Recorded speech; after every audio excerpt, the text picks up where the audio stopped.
ဒေါ်ထဲမှာရှောက်သွားရင်အမျိုးသားတယောက်ဟာမတော်တဆဆိုသလိုအလွန်ကြီးမားတဲ့ဥတွေကိုတွေ့ရှိခဲ့ပါတယ်သူကတော့ဝမ်းသာအားရနဲ့အိမ်ယူသွားပြီးစားဖို့ပဲစိတ်ကူးနေတာပါတကယ်တော့လေဒေါ်ထဲကအလကားရတိုင်းယူစားဖို့ကြံစီတာဟာကိုယ်တည်ရင်းကိုတူးနေတာနဲ့အတူတူပါပဲဒါပေမဲ့သူ့ညီမလင်ဒါကတော့စိုးရိမ်နေခဲ့တယ်ဘာလို့လဲဆိုတော့သူတို့ရွာမှာရှေ့ရက်ခင်ကလေးကမွေးဘရင်အကြောင်းပြောစမှတ်ပြုခဲ့ကြလို့ပါပဲဒီလောက်ကြီးရဲ့ဥတွေဟာမွေးဘရင်ရဲ့ဥတွေဖြစ်နိုင်တယ်လို့သူမကထင်နေပေမဲ့အကိုဖြစ်သူကတော့ညီမဖြစ်သူကိုသူရဲဘောကြောင့်လည်းဆိုပြီးဒီလိုမဆိုင်ပဲအိမ်ကိုဆွယူလာခဲ့ပါတယ်သူတို့တောင်ပေါ်ကအစင်းမှာအိမ်ကြီးချင်းဖြစ်သူကျန်တဲ့တုံးမိပြန်ပါတယ်ဂျက်ကလည်းတောတောင်ထဲကပစ္စည်းတွေကိုဒီတိုင်းယူမလာနဲ့မွေးဘရင်သားတီးသွားရင်လက်စားချိတ်ခံရလိမ့်မယ်လို့တတိပေးခဲ့ပါသေးတယ်ဒါကိုလည်းအကိုဖြစ်သူကနားမဝင်တဲ့အပြင်ဂျက်ကိုတောင်ပြန်ဆဲဆိုခဲ့တာပါကြည့်ရတာဒီအကိုဖြစ်သူကတော့ရှေ့မှာမွေးဘရင်လာရဲ့ရင်တောင်ဒါကပရိုတင်းတက်ပါလို့ပြောမဲ့ပုံစံမျိုးပြချက်လဲဘလို့မှပြောမရတော့တဲ့အဆုံးထူးဆန်းတဲ့လက်ဟန်ချေဟန်တွေလုပ်ပြခဲ့ပေမဲ့သူတို့ကတော့မတိနားမလည်ခဲ့ကြပါဘူးအိမ်ပြန်ရောက်တာနဲ့အကိုဖြစ်သူကမွေးဦးတွေကိုချက်ချင်းပဲချက်ပါတော့တယ်အိုးထဲမှာမြေတကောင်လိုမြင်လိုက်ရလို့ခဏတာထိတ်လန့်သွားပေမဲ့မျက်စိမားတာပါဆိုပြီးဆက်ချက်နေခဲ့တယ်ဒီနေရာမှာသုံးသက်ရရင်ကိုမျက်စိကတတိပေးနေတာကိုတောင်လစ်လူရှူတာဟာမိုင်မဲမှုရဲ့အစပါပဲအဖိုးဖြစ်သူစမစ်ပြန်ရောက်လာပြီးဒါတွေဟာမွေးဦးတွေမှန်းတီးသွားတဲ့အခါဒေါသကြီးနဲ့တားပါတော့တယ်ဒါပေမဲ့အကိုဖြစ်သူကတော့အဖိုးကိုတောင်စိတ်ကောက်နေခဲ့ပါသေးတယ်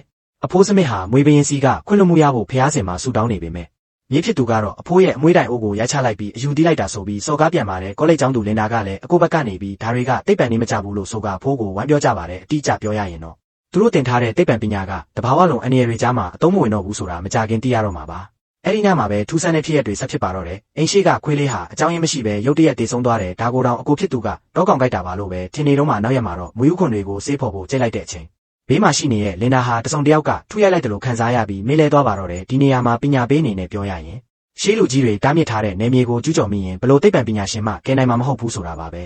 မကြခင်မှာပဲသူတို့မွေးထားတဲ့ချက်တွေအကုန်လုံးအကြောင်းမဲ့တေဆုံးကုန်ပြန်ပါတယ်အောက်လန်းဆရာတယောက်ကလင်ဒါကိုကာကွယ်ဖို့အဆောင်ပေးခဲ့ရင်မဲ့အကိုဖြစ်သူကလူလိန်ဆိုပြီးလစ်ပစ်လိုက်ပြန်ပါတယ်ဒီအကိုကတော့တကယ်ကိုပြုတ်ပြင်လို့မရတဲ့ငစွတ်ကြီးပါပဲအဲ့ဒီညမှာတော့အကိုဖြစ်သူဟာတောကောင်ကိုဖမ်းဖို့အိမ်နောက်မှာထောင်ချောက်တွေဆင်ပြီးစောင့်နေခဲ့ပါတယ်ညအမောင်ထဲမှာထူးဆန်းတဲ့အတန်ကြီးထွက်ပေါ်လာပြီးထောင်ချောက်ထဲကနေရုံထွက်လာတဲ့တတဝါကြီးတကောင်ဟာသူတို့စီကိုဥတီလာနေပါတော့တယ်ကဲမွေဘရင်ရဲ့တကယ်လက်စားချေမှုကြီးကတော့အခုမှဆက်တော့မှာပါဗျာ